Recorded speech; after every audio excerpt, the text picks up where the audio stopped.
So I've never been up close and personal with one of these older Teac mixers. I'm more familiar with the later Tascam products, and have always kind of just passed by and dismissed these things. You know, the Model 2, Model 3, Model 5, thinking they were pretty inferior. So this is the first time I've been up close and personal with one. I actually picked this thing up um, to scavenge parts off of. I'm kind of embarrassed to say. So anyway, so I get it here and just start checking it out a little bit. It's actually a really cool mixer. Um, so I wanted to just walk through some of the finer points because there's the quality of the construction is different than any of the later stuff. And I can understand why, people who lust after boutique, unobtainium hardware would stick their noses up at this, but there's more to it than meets the eye. So, um, first of all, like the side panels, whereas the later stuff, it's like just a vinyl laminate over chipboard. This is actual, like, it's thin, but it's like an actual formica on all sides of the side panel, and then you've got these pretty thick aluminum um, side side pieces for the chassis. So that's a nice design. Each of the strips are they're individual strips, and it's not like other individual strip module mixers that I've dealt with where you've got to undo ribbon cables and all kinds of things just to get the strip out. These are actually plug-in modules. It's pretty neat. They plug in. I'll show you. They plug in at the back. There's a back plane with card edge connectors on the back, and then those are connected to a motherboard, and then there's wiring to interface the jack panel with the back plane.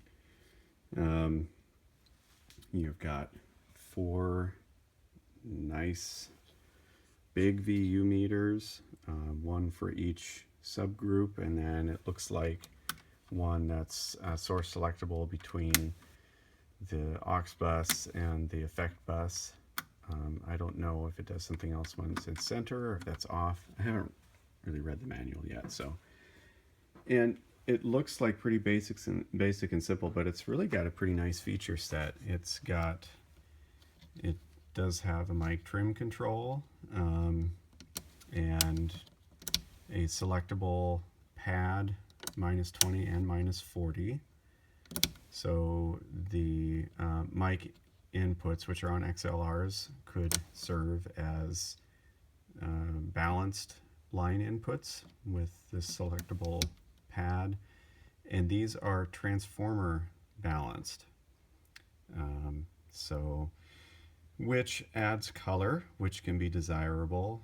But the other nice thing that it does is in op amp based balancing circuitry, there's usually a lot of electrolytic capacitors, and electrolytic capacitors are a sonic compromise. For better low end response, you sacrifice generally high frequency response, and better quality caps that are available today are better than what was available yesterday, but still there's a sonic compromise there.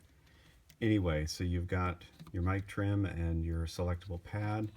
We do have source select switches, mic, and then center off. So this can serve almost like a mute control. Not as handy as a little push button down here by the fader, but nevertheless it's a function that's there. And then line. And then we have a aux bus labeled Q and an effect bus labeled echo. I'm assuming one's pre and one's post fader. Again, I haven't really looked at the manual. And then we have a real simple EQ section, which most people are going to be like, "Nyeh." but I tend to try not to use EQ if I don't need to anyway, and this is just, it's nice and simple. You've got two bands with two frequencies selectable per band. The high frequency is either 3K or 10K, and there's a center off position, so you can bypass each band individually, and then you've got a low frequency band, 75 hertz and 200 hertz. So you can get some things done with that. And then we've got our assign switch rack. We've got a solo, which is a momentary switch, it's not latching. We have a D switch, which I think is probably D for direct. Each channel has a balanced mic input and a line input on RCA, a direct out on RCA, and then individual send and receive insert jacks on RCAs. So I think this assigns it to the direct out. And then we have 4 program groups and source select switches for those, and pan control, clip LED, and then a short throw fader, 60 millimeter fader. Over in the group section, just again some good usable features. We have a monitor mixer, and with pan and gain controls. I'm assuming that feeds the stereo master, and the source of the monitor mixer is either the subgroup that's on each group strip, or the tape return, or off. And then we have a tape cue control, so I think this is a separate aux feed that sources the tape return jacks. I think that is summed here with this 4-channel monitor control. We also have 4 individual mono effect returns with level, and those are assignable to either the monitor mixer, so we can monitor our effect returns before we dump them to the subgroup. So I think the intention is that I'm not sure if this group ends up on the left channel of our master module, this on the right, etc., so that our echo returns are actually 2 stereo returns, because there's no pan control, so I'm not sure about that yet, but anyway. And then we have a master module with a solo control. We have two outputs for the studio, one for the control room. This would be like your monitor send, and the source for that can either be the mix, which I think is probably the stereo master, the sum of the program groups, or our effect bus, or maybe that's tape cue, and then it says aux, and I don't know what that is because there's nothing else on here that's labeled aux. And then we have a studio feed. This would be for the musicians in the recording room, and again, either mix, cue, or aux. So it's just nice having separate feeds, separate level controls with individual source select controls. I mentioned the 4-channel monitor earlier. I think that's probably a sum of the tape return monitor. There is a simple oscillator. I don't know what the frequency is. I bet you it's probably 1 kilohertz. And then we have a headphone control and a source select switch for the headphones, either the studio feed or the control room feed. Here's where things, for me anyway, get particularly interesting. So nice feature set, simple, clean, but the way they put this together is cool to get these modules out. Oh, I forgot to mention, We also have a slot for an optional talkback module, which has a talkback mic in it, and it's assignable to different outputs. And then this is actually the power supply module right here. It's all plug-in, all modular. So anyway, this is kind of cool because you take a screw out here and a screw out here, and then this flips down. Now I'm missing a screw. Normally it's not hanging free there, but normally this would just, there goes my screw. Just hinge down, and then you have one screw that holds each module in. So I'm going to pull one of the input modules out here. This nice plug-in module, and out it comes.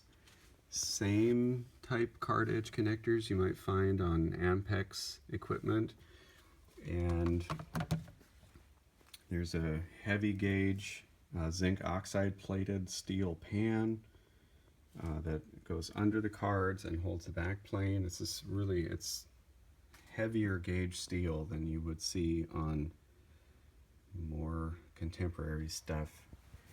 But check this out.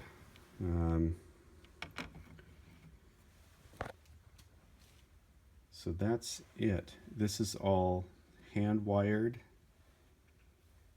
nicely done. There are hardly any electrolytic capacitors on this entire thing. It's a really simple and clean signal path.